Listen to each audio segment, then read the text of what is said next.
नमस्कार दोस्तों, ocean network में आपका स्वागत। आपने कभी सोचा है ठंडे दिमाग से ये कंगना रनौत जब भी किसी मुद्दे पर बोलती है, ये मोदी विरोधियों के नथुने क्यों फूल जाते हैं? उनके लिए ये लाल कपड़े का काम क्यों कर रही है? और साहब, मैं तो ये कहूँगा कि अकेले कंगना रनौत ने इन पूरे विपक्षी दलों, इनके नेताओं और ख़ास तौर से कांग्रेस की लीडरशिप की तो रेल बना रखी है। राहुल गांधी वीडियो जारी कर रहे हैं। हद हो गई मतलब। उनकी प्रवक्ता सुप्रिया श्री ने वीडियो बना रही है खड़ी होकर के और दो दो तीन तीन चार चार ट्वीट पे ट्वीट किए जा रही है। क्या कहा था ऐसा कंगना रनौत ने जिस पर ये एकदम, वो कहते हैं ना कि पिल पड़े। कंगना रनौत से किसी ने पूछा तो उन्होंने कहा कि भाई जो 3 कृषि कानून वापस लिए गए हैं, वो वापस लागू करने चाहिए क्योंकि वो व्यापक देश हित में थे, किसानों के हित में थे। उन्होंने ये भी कहा कि किसानों को तो खुद ही इसके लिए प्रधानमंत्री पर प्रेशर बनाना चाहिए। बस इतना भर कहना था कि राहुल गांधी का अलग वीडियो आ रहा है, उनकी प्रवक्ता का अलग आ रहा है और ट्वीट पर ट्वीट और तमाम मीडिया में भी यही सब चलवाया गया कि कंगना का विवादित बयान, कंगना का विवादित बयान। क्या विवादित बयान है? कंगना न केवल एक सफल अभिनेत्री रही है, बल्कि वो अब हिमाचल के मंडी से लोकसभा की सदस्य भी है। और जैसे हर मुद्दे पर, और कोई मुद्दा नहीं भी है तो उस पर भी, और जो मुद्दे नहीं है उनको भी मुद्दा बना करके पेश करने वाले राहुल गांधी को सारे हक हैं। उनके प्रवक्ताओं को भी सारे हक हैं। वो हर विषय पर बोलेंगे। और कंगना रनौत ने कोई पाप किए हुए हैं या सत्तारूढ़ दल के सांसदों ने कोई पाप कर रखे हैं? 240 सांसद तो अकेले भारतीय जनता पार्टी के हैं भाई, और एनडीए के भी सारे मिला लें तो 293 हैं। उन्होंने पाप कर रखे हैं, वो क्यों नहीं बोल सकते किसी विषय पर? लेकिन साहब, भारतीय जनता पार्टी को भी देखिए, जैसे ही कंगना रनौत के इस बयान पर कांग्रेस वालों ने वीडियो जारी किए और ट्वीट करने शुरू किए, मीडिया में ये सब आना शुरू हुआ कि कंगना रनौत ये कह रही हैं कि वापस लिए गए 3 कृषि कानून वापस लिए जाने चाहिए, मतलब वापस लागू करने चाहिए। तो भारतीय जनता पार्टी भी घबरा गई। उसको लगा कि अरे, दिल्ली के पड़ोस में हरियाणा में विधानसभा चुनाव चल रहे हैं, 5 अक्टूबर को मतदान होना है। कहीं ऐसा ना हो कि हरियाणा के किसान नाराज हो जाएं और कंगना रनौत बैठे बिठाए जो है वो भारतीय जनता पार्टी के लिए नुकसान ना करा दे। इसलिए गौरव भाटिया को मैदान में उतारा गया, उनका बयान आया, फिर कंगना को कहा गया, कंगना ने भी एक वीडियो जारी किया। मतलब मार एक ऐसा सीन क्रिएट कर दिया गया और एक ऐसा मुद्दा बना दिया गया कि जैसे कंगना ने कोई बहुत बुरी बात कह दी हो या कुछ ऐसी बात कह दी। और ये जो भारतीय जनता पार्टी के नेतृत्व का डरपोकपन है, इस पर कई बार कौफ्त होती है। 10 साल से आप हरियाणा में हैं सत्ता में, और मैं पहले भी अपने प्रोग्राम्स में कह चुका हूं कि इस बार भारतीय जनता पार्टी के लिए वैसे ही बहुत टफ है। 10 साल की एंटी इनकम्बेंसी हरियाणा की है, 10 साल की सेंट्रल गवर्नमेंट की है, यानी डबल, 4 गुना एंटी इनकम्बेंसी है। एक तो 5 साल की होती है, फिर 10 साल की और डबल हो जाती है, और 10 साल की केंद्र की है। तो ऐसे में अगर भारतीय जनता पार्टी वहां बहुमत हासिल करती है, सरकार बनाती है तीसरी बार, तो ये किसी चमत्कार से कम नहीं होगा। और ये हिस्ट्री क्रिएट करने वाली बात होगी जहां तक हरियाणा का सवाल है। हरियाणा में तो आज तक ऐसा नहीं हुआ, पर केंद्र में भी तो पिछले 60 साल से नहीं हुआ था। यहां भी तो 1962 के बाद अब नरेंद्र मोदी के नेतृत्व में तीसरी बार निरंतरता में भारतीय जनता पार्टी और एनडीए की सरकार बनी है। तो वहां भी बन जाए तो किसी को आश्चर्य नहीं होना चाहिए, क्योंकि मतदाताओं के मन में क्या चल रहा है कुछ कहा नहीं जा सकता। लेकिन साहब, कंगना रनौत को लेकर के ये लोग इतने परेशान क्यों हो जाते हैं? तो मैंने खास तौर से इस पर थोड़ा सा रिसर्च वर्क किया कि विशेषकर कांग्रेस और कांग्रेस में भी राहुल गांधी ये अचानक इतने क्यों बिदक जाते हैं, क्यों परेशान हो जाते हैं? इनको जैसे वो गांव देहात में एक कहावत है ना कि सांड को आप लाल कपड़ा दिखा दो तो वो ऐसा बिदकता है। और वो हमने वो स्टेडियम वगैरह में भी देखा है, साउथ में शायद वो सब खेला जाता है, स्पेन में और कुछ दूसरे देशों में भी खेला जाता है कि दर्शक दीर्घा में बहुत सारे दर्शक होते हैं, सांड छोड़ दिया जाता है मैदान में और उससे खेलने वाले कुछ खिलाड़ी होते हैं जो लाल कपड़ा दिखाते हैं और वो सांड जो है उनके पीछे भागता है। तो कंगना रनौत क्या इन लोगों के लिए एक वो लाल कपड़ा हो गई है कि ये तुरंत बिदक जाते हैं? तो ये क्यों हो रहा है? तो फिर मैंने सर्च करना शुरू किया तो बड़े दिलचस्प जो है वो तथ्य निकल करके सामने आए। एक तो कंगना रनौत की अभी इंदिरा गांधी के और इमरजेंसी के ऊपर जो फिल्म है, इमरजेंसी ही नाम है फिल्म का, वो बड़ी कंट्रोवर्शियल रही है। सेंसर बोर्ड ने उसमें कुछ कट-वट लगाए हैं। उसको अभी रोक करके रखा हुआ है। मुझे लगता है कि अब तो वो रुकी ही रहेगी जब तक कि ये हरियाणा और जम्मू कश्मीर में मतदान नहीं हो लेंगे और मतगणना नहीं हो लेगी। क्योंकि भारतीय जनता पार्टी को अगेन उससे भी एक खतरा लग रहा है कि उसमें जिस तरीके से ऑपरेशन ब्लू स्टार को फिल्माया गया है या इंदिरा गांधी की हत्या को फिल्माया गया है, सिखों के नरसंहार को दिखाया गया है, कहीं इसका भी कोई नुकसान ना हो जाए। कंगना की फिल्म से भी भारतीय जनता पार्टी को लगता है कि नुकसान हो जाएगा, तो वो फिल्म को जो है रोके रखा गया है। बहरहाल, तो जब मैं सर्च कर रहा था कि ये कांग्रेस इतनी क्यों बिदकती है कंगना रनौत से, तो कंगना के मुझे कुछ बड़े दिलचस्प ट्वीट और कुछ बयान जो हैं वो देखने को मिले साहब। एक ट्वीट इन्होंने ये किया था और इसमें इन्होंने जो कहा था उसका लबो-लुआब ये है। इन्होंने 1 महीने पहले का ही है ये ट्वीट। 1 महीने पहले के ट्वीट पर जो खबरें आई अखबारों में वो ये हैं कि कंगना रनौत के राहुल गांधी पर विवादित बोल, कहा वे जहरीले, विध्वंसक आदमी, कलंक, जिंदगी भर विपक्ष में बैठने को तैयार रहना चाहिए। और कहा क्या है इन्होंने? हिमाचल प्रदेश की मंडी से सांसद कंगना रनौत ने नेता प्रतिपक्ष राहुल गांधी पर बड़ा हमला बोला है। कंगना ने एक्स पर पोस्ट में लिखा है, राहुल गांधी सबसे खतरनाक आदमी, वो कटु, जहरीले, विध्वंसक हैं। राहुल का एजेंडा है कि अगर वो प्रधानमंत्री नहीं बन सकते तो इस देश को नष्ट कर दें।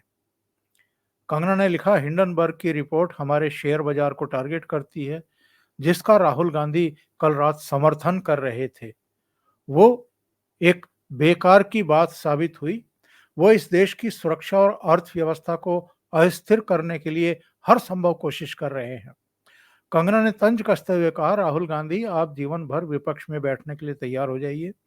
इस देश की जनता आपको कभी नेता नहीं बनाएगी, आप एक कलंक हैं। और इसका एक और अंश है जिसमें यह कहा गया इस खबर में कि इससे पहले कंगना ने राहुल गांधी का ड्रग टेस्ट करवाने की बात भी कही थी। कंगना ने कह दिया था कि राहुल गांधी संसद में जिस तरह की बदहवास बातें करते हैं, उसे देखते हुए उनका ड्रग टेस्ट होना चाहिए, या तो वो शराब के नशे या फिर ड्रग्स के नशे में संसद पहुंचते हैं। और कंगना ने कहा था कि देखिए, देश में लोकतंत्र है, यहाँ लोकतांत्रिक तरीके से प्रधानमंत्री चुना जाता है। जिन्होंने प्रधानमंत्री को चुना है, क्या वे लोग डेमोक्रेसी की रिस्पेक्ट नहीं करते? क्या कोई उम्र, वर्ग या जाति देखकर प्रधानमंत्री चुना जाता है? कल को बोलेंगे कि स्किन कलर देख कर के प्रधानमंत्री का चुनाव होगा। इस तरह की ओछी बात कर वो यानी राहुल हमेशा संविधान को ठेस पहुंचाते हैं। उन्हें संविधान और लोकतंत्र की रिस्पेक्ट करनी चाहिए। ये तो अभी 1 महीने पहले का है, जब पार्लियामेंट में वो सब चल रहा था और हिंडनबर्ग की रिपोर्ट आई थी, तब कंगना ने ये बयान दिया था। इसको लेकर के भी उस समय अच्छा खासा बवाल हुआ था।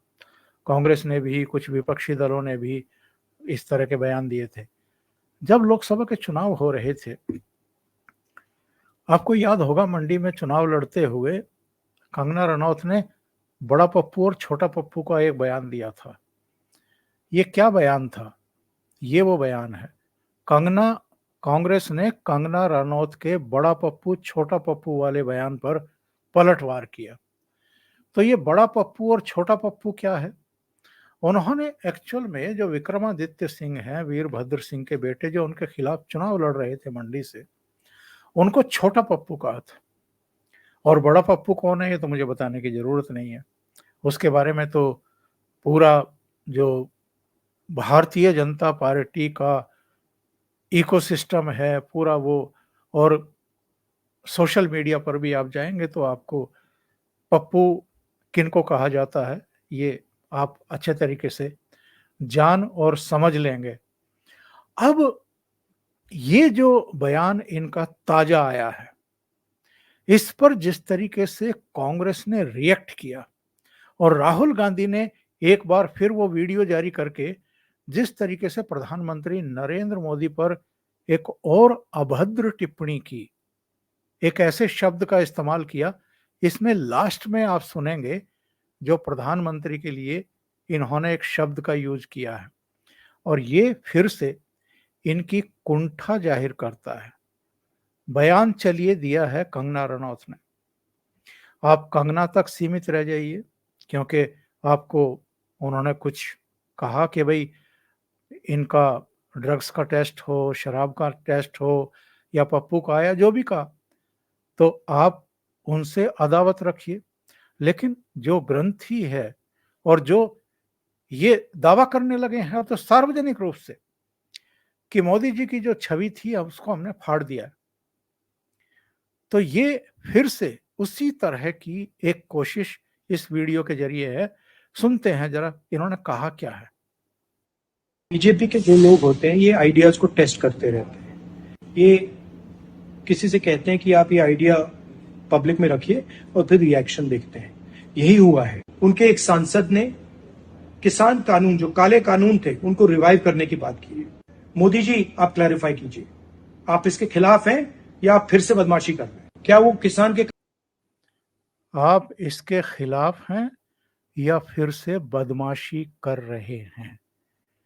ये देश के प्रधानमंत्री के लिए शब्दों का प्रयोग ये आदमी कर रहा है, जो अब अनफॉर्चुनेटली नेता प्रतिपक्ष है। और इनकी प्रवक्ता वो भी मैदान में आ गई कंगना का बयान सामने आते ही। बीजेपी की सांसद कंगना रनौत ने, जिन्होंने अभी थोड़े दिन पहले ही किसानों को हत्यारा और बलात्कारी कहा था, उन्होंने अब किसान कानून वापस लाने की पैरवी की है। जी हां, वही काले किसान कानून जिनके चलते 750 किसानों की शहादत, वही काले कानून जिनकी वजह से 750 किसानों की शहादत हो गई। ये भी मतलब लाइन में लग करके लगातार। तो बीजेपी के प्रवक्ता का भी सुन लेते हैं। बीजेपी के प्रवक्ता ने कितनी जल्दी कंगना रनौत के बयान से पल्ला झाड़ा। तमाम सोशल मीडिया प्लेटफॉर्म्स पर कंगना रनौत जी, जो कि भाजपा की सांसद नेत्री हैं, उनका एक बयान 3 कृषि कानूनों को लेकर, जो कि पहले वापस लिए गए थे, चल रहा है। मैं बिल्कुल स्पष्टता से कहना चाहता हूं, ये बयान कंगना रनौत जी का व्यक्तिगत बयान है एवं भारतीय जनता पार्टी की तरफ से ना कंगना रनौत जी ऐसा कोई बयान देने के लिए अधिकृत हैं और ना ही उनका बयान जो पार्टी की सोच है 3 कृषि कानूनों को लेकर उसको दर्शाता है। मतलब भारतीय जनता पार्टी इतनी डरी हुई क्यों रहती है, मेरी समझ से बाहर की बात। कंगना को भी कहा गया होगा तो उन्होंने भी एक बयान रिकॉर्ड करके जारी किया। नमस्ते दोस्तों, पिछले बीते कुछ दिनों में मीडिया ने मुझसे फार्मर्स लॉ पे कुछ सवाल किए और मैंने ये सुझाव दिया कि किसानों को फार्मर्स लॉ वापस लाने का प्रधानमंत्री जी से निवेदन करना चाहिए। मेरी इस बात से बहुत सारे लोग निराश हैं और डिसअपॉइंटेड हैं।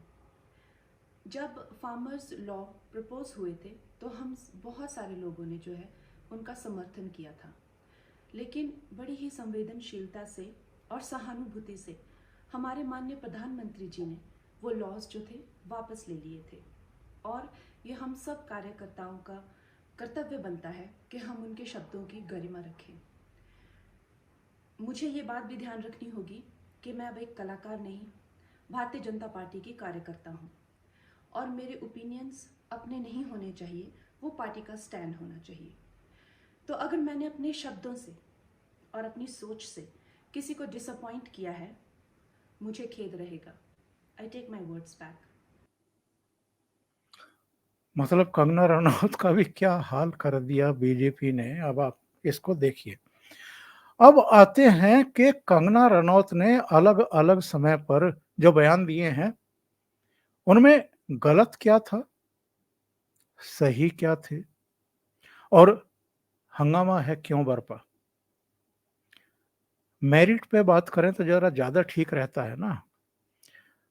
जब किसान आंदोलन चल रहा था और जब ये कानून वापस लिया गया उसकी भी चर्चा करेंगे, लेकिन अभी जो उन्होंने कहा कि साहब ये कृषि कानून वापस लाने चाहिए और किसानों को ही इसके लिए दबाव बनाना चाहिए, तो वो मेंबर ऑफ पार्लियामेंट भी हैं, वो इस देश के नागरिक भी हैं, उनको ये बयान देने का हक है। केवल किसी मेंबर ऑफ पार्लियामेंट या किसी नागरिक या किसी बीजेपी वर्कर के किसी एक बयान को लेकर के रायता फैलाना, उसको तूल देना, उसको राजनीतिक रंग देकर के हरियाणा जैसे स्टेट में उसका राजनीतिक फायदा लेने की कोशिश करना, ये कांग्रेस की जो नीति रही है इसी का परिणाम है कि ये स्थितियां परिस्थितियां निर्मित कर दी गई।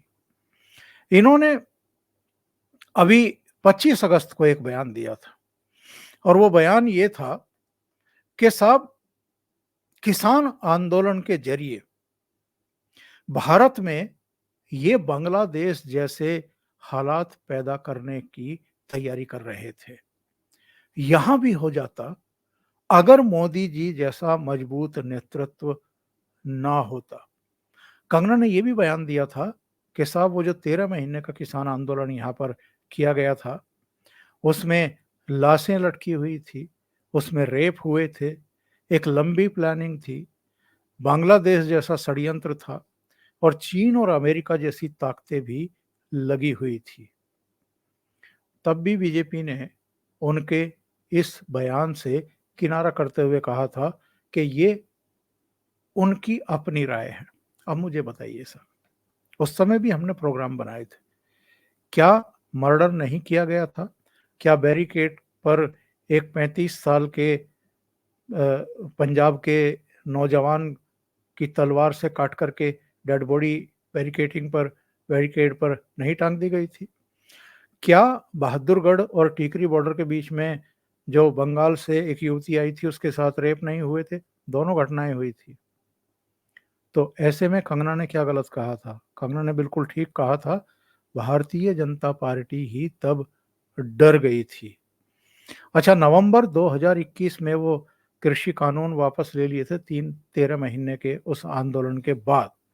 तब भी कंगना का एक बयान आया था। उस समय तो वो भारतीय जनता पार्टी में शामिल भी नहीं हुई थी। उन्होंने उन कृषि कानूनों को वापस लिए जाने को दुर्भाग्यपूर्ण कहा था और ये कहा था कि राष्ट्र हित की एक तरीके से अनदेखी कर दी गई है। भारत को ऐसा करके कमजोर किया जा रहा है, यानी कानून वापस लेने का इतना प्रेशर बनाया गया, इससे देश को नुकसान होगा। फरवरी 2021, याद करिए, एक तो रिहाना जो अमेरिका की पॉप सिंगर है और एक ग्रेटा थनबर्ग जो पर्यावरण कार्यकर्ता आप लगा लीजिए, उनके बयान आए, सोशल मीडिया में बयान आए और कंगना रनौत ने उस पर बहुत तीखा रिएक्शन दिया था और ये कहा था कि साहब ये भारत को बदनाम करने की साजिश रची जा रही है अंतर्राष्ट्रीय स्तर पर। रिहाना को मूर्ख बताते हुए कंगना ने यह भी कहा था कि किसान आंदोलन के पीछे आतंक को बढ़ावा देने वालों का भी हाथ है। आतंक को बढ़ावा देने वाले कौन लोग हैं? जो कनाडा में बैठे हैं, जो खालिस्तान समर्थक हैं, जो मूवमेंट चलाते रहे हैं, जो वहाँ रायशुमारी करते रहे हैं। कंगना ने उस समय भी कोई बड़ी मतलब गलत बात नहीं कही थी, लेकिन कहने की उसकी हिम्मत है जो उसने ये बात कह दी। और ये 2 फरवरी की बात है 2021 की, जब रिहाना ने CNN की एक स्टोरी को टैग करते हुए कहा था कि साहब कोई इस दिल्ली के आंदोलन पर गौर क्यों नहीं कर रहा है, चर्चा क्यों नहीं कर रहा है, और हैशटैग फार्मर्स प्रोटेस्ट करके उन्होंने कुछ किया था। इन्होंने नवंबर 2021 में ही ये कहा था कंगना ने कि कुछ खालिस्तानी तत्व देश को कमजोर करने की साजिश रच रहे हैं। इंस्टाग्राम पर इन्होंने कहा था कि खालिस्तानी मोदी सरकार को परेशान कर रहे हैं। लेकिन हमें एक महिला को नहीं भूलना चाहिए, एकमात्र महिला प्रधानमंत्री ने इन्हें अपनी जूतियों के नीचे कुचल दिया था। चाहे उन्होंने इस देश को कितनी तकलीफ दी हो, यानी इमरजेंसी में उन्होंने अपनी जान की कीमत पर इन्हें मच्छरों की तरह कुचल दिया, लेकिन देश के टुकड़े नहीं होने दिए। देखिए, सधे हुए शब्दों में भी ये बात कही जा सकती थी, मच्छरों की तरह कुचल दिया या जूतियों के नीचे कुचल दिया। इस तरह के शब्दों का प्रयोग अगर कंगना नहीं करती तो इस पर इतने जबरदस्त रिएक्शंस नहीं होते। जो कट्टरपंथी सिख हैं या जो खालिस्तानी हैं या जो उनके समर्थक हैं, उन्होंने तो उस समय रिएक्शन दिया ही और बहुत तीखा दिया और जगह जगह इनके खिलाफ FIR वगैरह लॉन्च करा दी गई। लेकिन जो सामान्य सिख हैं उनको भी लैंग्वेज पर प्रॉब्लम थी और कंगना रनौत के जैसे वो सब पीछे पड़ गए। हाँ, दिसंबर 2020 में इन्होंने एक ट्वीट किया था, इंस्टाग्राम पे किया था, ट्विटर तो हैंडल इनका वो उस समय बैन था। इन्होंने पंजाब की एक महिला को वो शाहीन बाग की दादी समझ लिया, जो बाद में पता लगा था कि 100 रुपए लेकर के धरने प्रदर्शन में शामिल होती थी। तो वो एक मिसअंडरस्टैंडिंग थी। वो बाद में पंजाब की कोई महेंद्र कौर निकली जिनका फोटो इन्होंने इंस्टाग्राम पे डाल दिया था या ट्विटर पे डाल दिया था और ये कहा था कि महिलाएं जो हैं वो 100 रुपए में प्रदर्शन के लिए उपलब्ध हैं। इस तरह की बातें इन्होंने लिख दी थी। उसको लेकर के पंजाबी सिंगर भी, कलाकार भी और तमाम मार दूसरे लोग, वो कनाडा वाले भी और यहाँ वाले भी, सब इनके पीछे पड़ गए थे। और उसी बयान को लेकर के कि महिलाएं जो है 100 रुपए में उपलब्ध हैं प्रदर्शन के लिए, चंडीगढ़ में जून में इसी साल, आपको याद होगा, जब ये सांसद चुनी जा चुकी थी, तो जब ये चंडीगढ़ एयरपोर्ट पर आई दिल्ली आने के लिए, तो वहां पर एक CRPF की सुरक्षा कर्मी ने इनके साथ मिस हैंडलिंग की थी, इनको थप्पड़ मारने की कोशिश की थी, जिस पर काफी कंट्रोवर्सी वगैरह हो गई थी। हालांकि जब उद्धव ठाकरे के साथ इनका पंगा हुआ था, इन्होंने कुछ सिक्योरिटी को लेकर के उद्धव ठाकरे सरकार पर कमेंट कर दिए थे, तो उद्धव ठाकरे सरकार इतनी नाराज हो गई थी कि इनके बंगले का अवैध हिस्सा बता करके उसको गिराने के लिए बुलडोजर भेज दिया था। और उस समय वो सुशांत सिंह राजपूत प्रकरण चल रहा था कि हत्या हुई है, आत्महत्या हुई है, और सिक्योरिटी को लेकर के कंगना ने कुछ कह दिया था, तो इसी पर जो है उनका एक घर का हिस्सा गिरा दिया गया था। उस पर भी कंगना रनौत ने उस समय बहुत तीखा बयान दिया था, एक वीडियो जारी किया था और ये कहा था कि उद्धव ठाकरे, ये वक्त का पहिया है, बहुत तेजी से घूमता है। और वही हुआ। बाद में उद्धव ठाकरे की सरकार गई और भारतीय जनता पार्टी और जो उनका टूटा हुआ गुट था उनके नेतृत्व में वो सब बनी। ये कंगना रनौत एक्चुअल में वो कहते हैं ना कि बेखौफ और आगे पीछे सोचने की जो एक क्वालिटी विकसित कर ली है ना हम लोगों ने, कि इससे किसी को बुरा लग जाएगा, इससे किसका नुकसान हो जाएगा, वो सब कंगना रनौत नहीं सोचती है। लेकिन अब चूंकि पॉलिटिशियन बन गई है, भारतीय जनता पार्टी की सांसद बन गई है, तो अब भारतीय जनता पार्टी और एक बड़ा वर्ग उनको समझाने की कोशिश कर रहा है कि साहब आपके इस बयान से ये नुकसान हो जाएगा, इस बयान से वो नुकसान हो जाएगा। एकमात्र गलती जो इंदिरा गांधी के बारे में उन्होंने कहा कि जूतियों के तले इनको कुचल दिया, और एक वो बयान जो एक पंजाब की लेडी को इन्होंने शाहीन बाग की दादी बताया। इसके अलावा इन्होंने कौन सी बात गलत कही है? सारी बातें तो सही कहती है, पर चूंकि अब पॉलिटिशियन है, अब भारतीय जनता पार्टी की सदस्य है, तो भारतीय जनता पार्टी को लगता है कि इनके बयानों को जिस तरीके से कांग्रेस वाले जो है एकदम ट्विस्ट कर देते हैं, और कांग्रेस वाले ही नहीं साहब, दूसरे लोग भी। आप ये केसी त्यागी को देखिए, क्या कह रहे हैं, कंगना रनौत पर सख्त कार्रवाई करे बीजेपी, उन्होंने किसानों का अपमान किया है। क्या किसानों का अपमान किया है उन्होंने केवल ये कहा है कि 3 कृषि कानून जो वापस लिए गए हैं वो राष्ट्र हित में थे, किसानों के हित में थे, उनको वापस लाया जाना चाहिए। इसमें किसानों का कौन सा अपमान हो गया? ये केसी त्यागी तो रोजाना टीवी पर बैठ करके बयानबाजी करते हैं, और दूसरे लोग भी, ये कांग्रेसी भी रोजाना बयान देते हैं और किसी ना किसी को आहत करते हैं, जात पात की बात करते हैं, दूसरी बातें करते हैं। तो कई बार मुझे लगता है कि कंगना रनौत चूंकि खरी खरी सुनाती है, इसलिए इनकी आंखों की किरकिरी बन गई हैं।